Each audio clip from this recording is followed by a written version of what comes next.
जा रहे हैं हेलो अरीन। ठीक है, हमने हेलो एल्केन खत्म करा है, अब हम हेलो अरीन पढ़ने जा रहे हैं। अरीन एरोमेटिक यौगिक का हैलोजन एरोमेटिक यौगिक के साथ हैलोजन ग्रुप का जुड़ना, उसी को हम क्या बोल रहे हैं, हेलो अरीन बोल रहे हैं। एरोमेटिक यौगिक क्या कौन से हो सकते हैं, जैसे बेंजीन है ना, इस टाइप के। तो एरोमेटिक या उसके जैसे सजातीय है ना, बेंजीन के साथ हैलोजन के साथ अभिक्रिया करके यौगिक बनाते हैं, उन्हें हेलो अरीन कहते हैं। अब इनकी कौन कौन सी अभिक्रियाएं हैं, कैसे कैसे यौगिक बनाते हैं, हम देखते हैं। ठीक है, सबसे पहले योगात्मक हैलोजन यौगिक।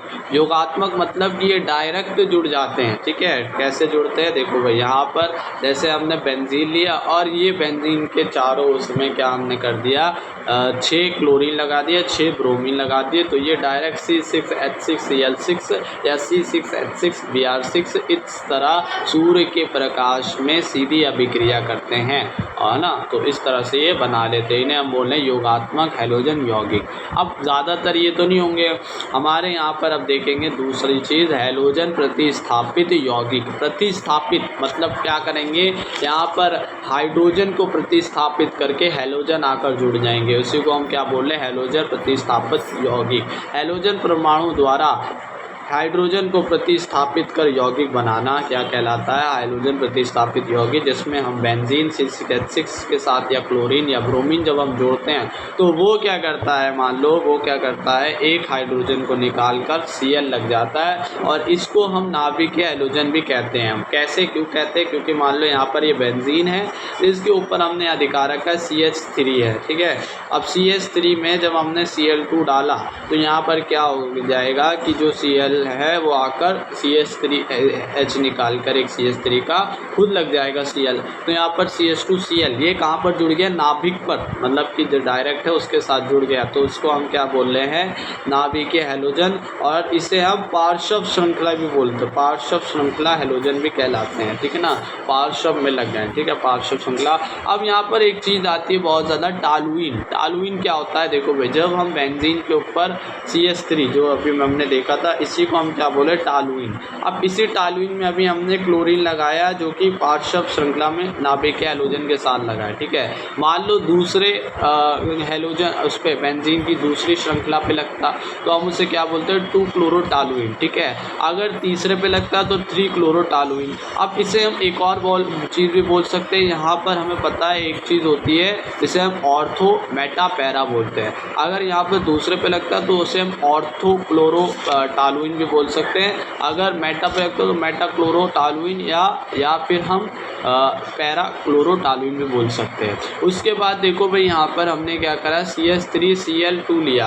अब यहाँ पर मैंने क्या बोला था, यहाँ पर जिस तरह अभी हमने अभिक्रिया करी थी जिसमें HCl अलग हो जाता है, एक H निकाल कर Cl अलग हो जाता है HCl, और जो Cl है वो डायरेक्ट नाभिकीय से लग जाता है। उसको हम एक और चीज़ भी नाम देखते हैं, उसे हम जब एक Cl लगता है ना, जब हमारा नाभिकीय उसके साथ है टालुइन के साथ, तो हम उसे कहते हैं बेंजील क्लोराइड। क्या बोलते हैं, बेंजील क्लोराइड। और जब 2 Cl लग जाते हैं इसी टालुइन के साथ तो उसे हम बोलते हैं बेंजल क्लोराइड, और जब 3 Cl लग जाते हैं तो हम उसे बोलते हैं बेंजो क्लोराइड। तो इस तरह से CCl3 बना लेगा एक सारे H को निकाल कर, तो बेंजो क्लोराइड कहलाता है।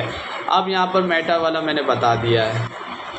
हम यहाँ पर देखने जा रहे हैं हेलो अरीन बनाने की विधियाँ। हेलो अरीन में अभी हमने देखा था, बस कुछ 2-3 चीज़ हमने देखी थी, जिसमें अभी हमने योगात्मक वगैरह देखा था और प्रतिस्थापन हैलोजन वाली चीज़ देखी थी। अब हम हैलोजनीकरण देखेंगे, किस तरह से हैलोजन को जोड़ते हैं। ठीक है, हैलोजनाइजेशन। अब एरोमेटिक हाइड्रोकार्बन है, एरोमेटिक यौगिक है, पर हैलोजन की कमरे के ताप पर अंधेरे में Fe और AlCl3 की उपस्थिति में, या तो हम आयरन ले सकते हैं, AlCl3 ले सकते की उपस्थिति में अभिक्रिया से क्या बनता है, हेलो अरीन बनते हैं। अब ये कैसे, कमरे की ताप पे अंधेरे में हम क्या लेंगे, Fe या AlC3 लेंगे, और हमें क्या लेना है, हैलोजन ग्रुप लेना है। तो हैलोजन लिया हमने, और ये डायरेक्ट क्या हो जाएगा, कमरे के ताप पर जुड़ जाएगा, इससे हेलो अरीन बन जाएगा, जो कि यहाँ बना है क्लोरोबेंजीन। और यहाँ पर ब्रोमीन है तो ब्रोमोबेंजीन बन जाएगा। ठीक है, अब यदि यहाँ पर देखो क्या है कि यदि 1 मोल बेंजीन, अब निश्चय निश्चित मात्रा में अगर हम लेते हैं तो यदि 1 मोल बेंजीन तथा 2 मोल क्लोरीन लिया जाए तो ऑर्थो तथा पैरा डाइक्लोरोबेंजीन का मिश्रण प्राप्त होता है। तो देखो भाई यहाँ पर हमने वही Fe लिया, पर यहाँ पर हमने निश्चित 1 मोल क्या लिया बेंजीन, 2 मोल हमने क्या लिया हैलोजन ग्रुप लिया, क्लोरीन लिया। तो उसमें क्या हो जाएगा, देखो ऑर्थो पे क्लोरीन लग जाएगा और एक पैरा पर क्लोरीन मिल जाएगा। तो हम उसे क्या बोल रहे हैं यहाँ पर, एक ये दो चीज़ हो जाएगी, जैसे डाइक्लोरोबेंजीन यहाँ पर बनता हुआ दिख रहा है, ठीक है ना। अब यहाँ पर एक और चीज़ है, जब हम आयोडोबेंजीन बनाते तो उसमें इसके लिए हमें क्या लेना पड़ता है, बेंजीन के साथ हैलोजन आयोडीन लिया और HNO3 की उपस्थिति में होता है, जिससे हमारा क्या बनता है, आयोडोबेंजीन बनता है। अब हम देखने जा रहे हैं सेंडमायर अभिक्रिया, जो कि बहुत ज़्यादा इंपॉर्टेंट है सेंडमायर अभिक्रिया। इसमें हम डाइजोनियम लवण से क्या बनाएंगे, हमारा हेलो एरीन बनाएंगे। सबसे पहले एरोमेटिक प्राथमिक अमीन, जिसको हम क्या बोलते हैं, एलेनिन। तो हमने एलेनिन लिया C6H5NH2, ठीक है। अब इसी के साथ एलेनिन पर हमने क्या करा, नाइट्रस अम्ल डाला। नाइट्रस अम्ल क्या है, NaNO2 और HCl, और इसको हमने 0 डिग्री पर अभिक्रिया करवाई और उससे क्या बना, डाइजोनियम लवण। जिस तरह हम यहाँ पर देख सकते हैं, हमने क्या लिया, एलेनिन लिया और उसको जब NaNO2 और HCl की उपस्थिति, जिसको हम क्या बोले, नाइट्रस अम्ल बोल रहे हैं, उसकी उपस्थिति में क्या बना हमें C6H5N2Cl, जिसको हम क्या बोल रहे हैं, हमारा डाइजोनियम लवण। तो C6H5N2Cl2 के साथ अब हम क्या करेंगे, क्यूप्रस लवण, जिसको हम CuCl बोल रहे हैं। तो क्यूप्रस लवण व उसके संगत हैलोजन, उसी के साथ हैलोजन अम्ल की उपस्थिति में, हैलोजन अम्ल में पता है किसी हैलोजन के साथ क्या जुड़ा हो, अम्ल मतलब हाइड्रोजन जुड़ा हो। तो यहाँ पर HCl लिया हमने, या HBr भी ले सकते थे। तो हैलोजन अम्ल की उपस्थिति में HCl व CuCl, जिसे हम क्यूप्रस लवण बोल रहे हैं, तो उससे क्या होता है, विघटित होकर क्या बनता है, हेलो अरीन बनता है। जिस तरह हमने यहाँ अभिक्रिया करवा रखी है, हमने पहले एलेनिन लिया, उसको NaNO2 और HCl, जिसको हमने क्या बोला है, नाइट्रस अम्ल बोला, और उसके बाद हमें क्या प्राप्त होता है, डाइजोनियम लवण प्राप्त होता है। डाइजोनियम लवण को जब हमने क्यूप्रस लवण और हमारा क्या बोलते हैं इसे, हैलोजन अम्ल के साथ करवाया, तो हमें क्या प्राप्त होता है, हेलो अरीन C6H5Cl जुड़ जाता है हमारा एरोमेटिक यौगिक से हैलोजन, और N2 यहाँ पर अलग हो जाता है। और हमने इस तरह से सेंडमायर अभिक्रिया ख़त्म करी। अब फिनॉल से अभिक्रिया देखते हैं। फिनॉल क्या होता है, जब हम बेंजीन के ऊपर या एरोमेटिक यौगिक के ऊपर OH लगा होता है, ठीक है, उसे हम क्या बोलते हैं, फिनॉल।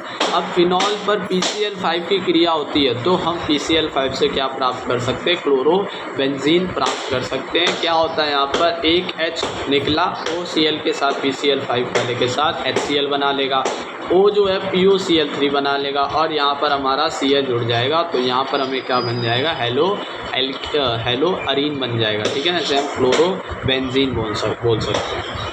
अब हम देखेंगे हुन्स-डिकर विधि। हुन्स-डिकर विधि में क्या होता है, जब हम एरोमेटिक कार्बोक्सिलिक अम्ल लेते हैं। अब एरोमेटिक मतलब जो बेंजीन है, और एरोमेटिक अम्ल हम पहले जो हमारा कार्बोक्सिलिक अम्ल है, जो कि क्या है, सिल्वर लवण की अक्रिय सिल्वर लवण वाला है, जिसमें हम CCOH नहीं CCOAg की बात करते हैं, ठीक है। तो उसकी उपस्थिति में CCl4 है ना, CCl4 अक्रिय विलायक की उपस्थिति में, से हम टेट्राक्लोराइड ऐसे करके बोल देते हैं, की उपस्थिति में ब्रोमीन के साथ गर्म करने पर एथिल ब्रोमाइड बनता है, मतलब हमारा क्या बनता है, हेलो अरीन बनता है, ठीक है। तो ब्रोमीन है, CCl4 है, जिसे हम क्या बोले, अक्रिय विलायक, और यहाँ पर कार्बोक्सिलिक अम्ल सिल्वर लवण वाला है, ठीक है ना।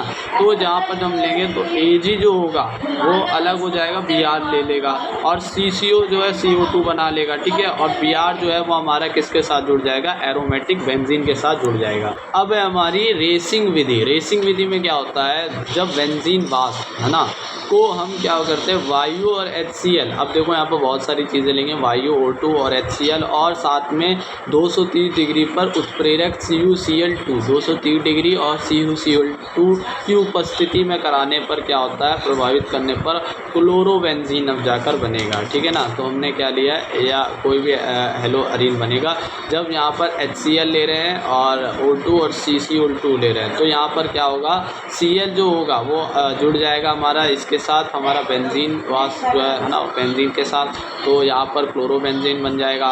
O2 और जो H है ना, वो इसका H निकल के H2O बना लेगा, ठीक है। तो इस तरह से अब अभिक्रिया हो जाएगी। अगर इसे हम संतुलन करें तो यहाँ पर 2 अगर हमने लिया तो यहाँ पर 2 लगाएंगे और 2H2O बनेगा, ठीक है ना। तो इस तरह से अभी हमने इतना देखा है।